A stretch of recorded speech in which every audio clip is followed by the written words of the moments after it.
বাড়িতে যদি কিছু ব্রেড পড়ে থাকে তাহলে একবার অবশ্যই এইভাবে ব্রেডের পকোড়াটা বানিয়ে ট্রাই করে দেখতে পারো। নমস্কার বন্ধুরা, সুমিতা রান্নাঘরে সবাইকে স্বাগত। তোমাদের সাথে আজকে আমি শেয়ার করছি ব্রেডের পকোড়ার রেসিপি। আমার ঘরেও কটা ব্রেড পড়েছিল।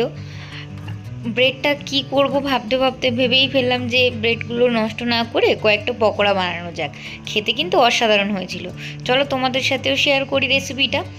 প্রথমে আমি কয়েকটা ব্রেড 4 টুকরো করে কেটে নিচ্ছি। আর ব্রেডের ওই যে ব্রাউন যে সাইডগুলো আছে সেগুলো ফেলার দরকার নেই, সব কিছুই আমাদের লেগে যাবে। এবার ব্রেডগুলো আমি সব কেটে নিচ্ছি। ওই ব্রেডের মধ্যে এবার কিছু উপকরণ দিয়ে দেবো আমি। বেশি কিছু না, ঘরে থাকা উপকরণ দিয়েই এই পকোড়াটা হয়ে যাবে, কিন্তু খেতে হবে দুর্দান্ত। দিলাম দেখো পেঁয়াজ কুচি, কাঁচা লঙ্কা কুচি আর বেশ কিছুটা ধনেপাতা কুচি। এবারে দেবো আমি 1 চামচের মতো সয়া সস আর দেবো 2 চামচের মতো টমেটো সস দিয়ে এবার দিচ্ছি আমি 1 প্যাকেট ম্যাগি মশলা, স্বাদ মতো লবণ, লঙ্কার গুঁড়ো, অল্প একটু জিরে গুঁড়ো আর সামান্য একটু হলুদ গুঁড়ো। এবারে অল্প করে হাতে একটু জল নেব, নিয়ে ভালো করে আমি এটাকে মাখিয়ে নেব।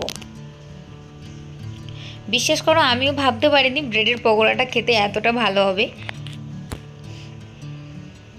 তোমরা অবশ্যই যদি তোমরা মনে করো যে স্ন্যাক্সের মধ্যে কিছু খাবে চটজলদি বানিয়ে, তাহলে কিন্তু অবশ্যই একবার ট্রাই করে দেখতে পারো। খেতে কিন্তু দারুণ হয়েছিল। আর হ্যাঁ, আমি এর মধ্যে আবার কয়েক কোয়া রসুন একটু গ্রেট করে দিয়েছিলাম। দেখো আমি ভালো করে মাখিয়ে নিয়েছি। এবার ছোট ছোট করে 4 কোনা করে তেলের মধ্যে দিয়ে ভেজে নেব।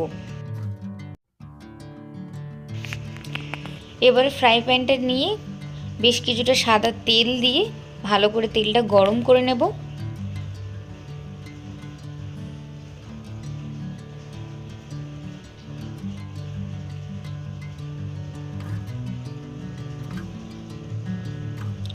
তেলটা বেশ ভালোভাবে গরম হয়ে গেছে।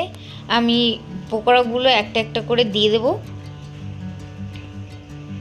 আমি এখানে 4 কোনা করে শেপ করে দিয়ে দিয়েছি। তোমরা এটা যেমন খুশি নিজের পছন্দ মতো শেপ দিয়ে নিতে পারো। আর আমি এখানে পকোড়াগুলো ভাজতে দিয়ে দিয়েছিলাম। আর আমার ক্যামেরাম্যান এখন ক্যামেরাটা করতে করতে সে এখন বাইরে চলে গেছিলো, ওই জন্য আমি বেশ কিছুটা ক্লিপ নিতে পারিনি। দেখো আমার বেশ অনেকটাই পকোড়া ভাজা হয়ে গেছিলো, ওই জন্য আমি সেগুলো তুলে নিয়েছিলাম। আর কয়েকটা রয়েছে দেখো, সেগুলো বেশ আমি লাল লাল করে ভেজে নিয়েছিলাম, নিয়ে সেগুলো তুলে নেব। একদম আমি তো খেয়েছি টমেটো সসের সাথে, খেতে জাস্ট ফাটাফাটি লেগেছিলো। তোমরাও চায়ের সাথে স্ন্যাক্স হিসাবে এই রেসিপিটা রাখতে পারো, খেতে কিন্তু অসাধারণ লাগবে। আর আমার এই ভিডিওটি যদি ভালো লাগে তাহলে like, comment, share and subscribe করতে ভুলো না। আবারও দেখা হবে নতুন কোনো ভিডিওর সাথে। ততক্ষণ সবাই সুস্থ থাকবেন, ভালো থাকবেন। ধন্যবাদ।